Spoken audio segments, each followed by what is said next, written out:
What's going on, guys? It's Greg from ECD, and today we have a tutorial for ECD Pro Ryan Drenner's setup in the Rebel Offense. He's an attackman, loves to carry one-handed, come around the goal really hard and finish, and he's got a really interesting pattern, so we thought this would be a cool one to do a tutorial for you guys. So he has a lot of SIs, stacked SI, and interlocks, so 3 different knots as you go down. So we'll put links in the description to all those individual tutorials if you need to take a second and refresh your knowledge on how to do those specific knots. He also does the top string down on the 3rd row, which pulls it a little tighter around the sides. So that's just something else to note. It's a regular 9-diamond top string, just pulled down a little bit further. So make sure to stay tuned to the end of the video. We're going to be giving away this replica of his setup.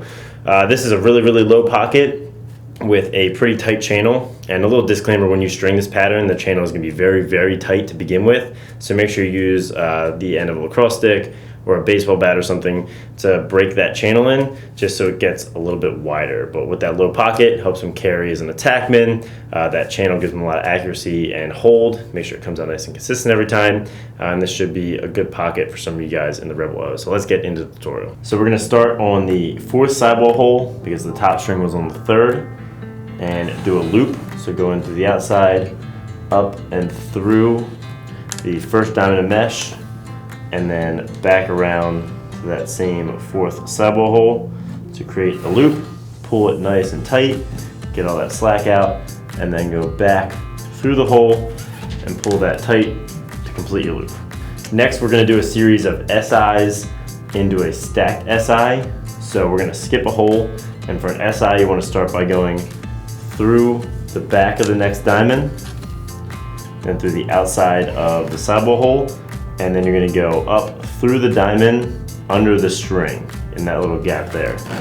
It'll create a knot, and you pull that down. Then we're gonna repeat the same thing, skipping another sidewall hole. So through the mesh, through the plastic, and then up through the mesh and under the string again. Pulling that down, you can see how nice and tight that's pulling it. Then we're gonna do one more single SI, skipping another sidewall hole. You just want to make sure that as you go down, you get all the slack out of that sidewall so it's as tight as possible so it doesn't loosen up as you play. So now we're going to move into a stacked SI, skipping one more sidewall hole. So this time you're going to go through the back of the next diamond, and then without going through the plastic of the head, you want to come back around and go through the back of a 2nd diamond and pull that up a little bit. So this is going to stack 2 together and create that pocket. So then you're going to go through the sidewall there, and then you're going to come up and go under the sidewall string and through each mesh diamond, and that way when you pull it all tight, you're going to have a stacked SI that'll bunch those mesh diamonds up. So if you need help on that, we have a tutorial in the description that is specifically for that knot. Then we're going to start to bunch the mesh together, doing an SI without skipping any sidewall holes this time. So right into that next sidewall hole.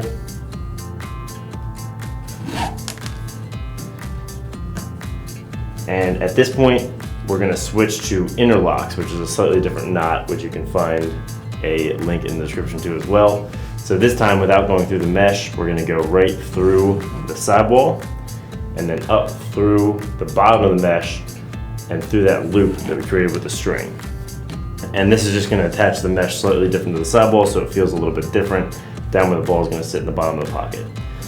We're going to do that one more time without skipping any holes, through the sidewall, through the mesh, and make sure when you tighten it that you're getting the mesh nice and even through the sidewall string. And then one more time without skipping any holes, one more interlock, and then now he does something a little funky where he does an interlock on the 9-diamond row. So you can see here's our next empty 10-diamond row. Here's the one we just used. We're gonna interlock this 9-diamond row right here. So through the sidewall, and then up through that 9-diamond row diamond, right under and to the left of the 10-diamond we just did, and pull that nice and tight. So that's gonna help the bottom be nice and tight where he's gonna carry the ball. And finally, we're gonna go through the back of that next 10-diamond and just through the sidewall to finish out our pattern.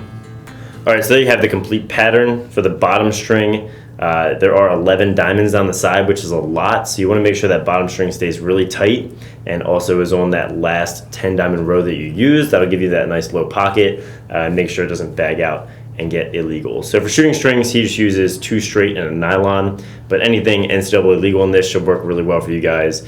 I would keep the shooting strings up a little higher so the ball doesn't get caught on them in the channel and you get that nice smooth release. So if you want a chance to win this head, throw us down a comment below on what your favorite setup is for the Rebel Offense, and stay tuned and we'll select a winner for the Ryan Drenner replica. So thanks for watching, guys. Make sure to like if you liked it, subscribe if you haven't, and have a great day.